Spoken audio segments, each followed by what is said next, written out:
Good evening from County Offaly, where the rain has managed to stay away on a bumper first day of the National Ploughing Championship. It's the largest European outdoor festival, and they reckon that there could be 300,000 people through the gates here in Tullamore over the next 3 days. In fact, with 22,000 extra than this day last year, it's certainly heading for record attendance. But of course, all this is set against the backdrop of one of the most difficult years that the agricultural industry has had in Ireland, and many organisations here are calling for government action. Eric Clark reports. Perhaps in the spirit of peace and goodwill, maybe you should just let it go rather than grabbing headlines with it. Well, we didn't put out a statement on it until the media made inquiries.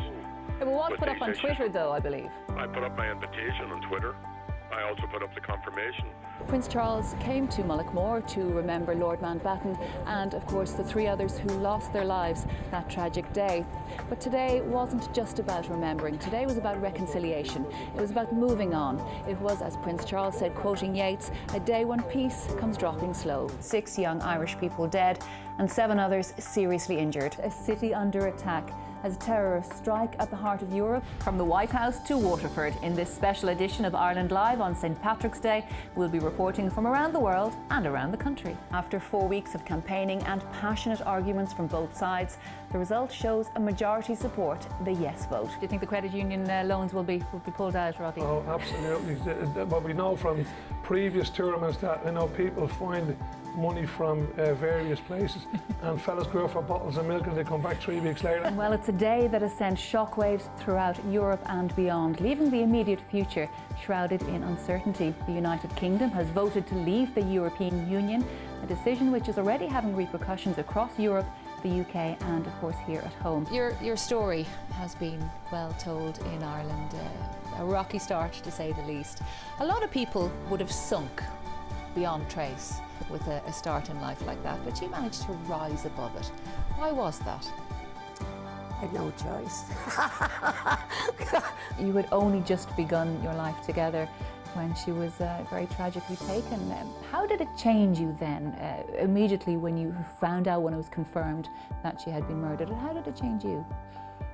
You know, when Jill didn't come home that night, I didn't know what happened to her.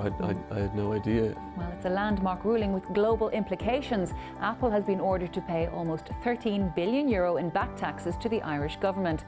Following a 3-year investigation, the European Commission found that the US multinational benefited from illegal preferential treatment. The European banking system shook today after fresh concerns about Germany's largest bank. Shares in Deutsche Bank tumbled amid reports that it may need financial assistance. Well, while the crisis involving refugees and migrants trying to reach Europe has been going on all year, the tragic image of a young Syrian boy, Aylan Kurdi, whose body was washed ashore in Turkey, has triggered an emotional reaction across the continent.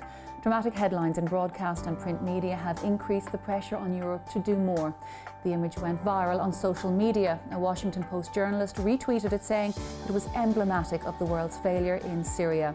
Martin McGuinness here quoted Seamus Heaney, my neighbour is all mankind." Senator Thomas Byrne urged the government to lead the way on the crisis. While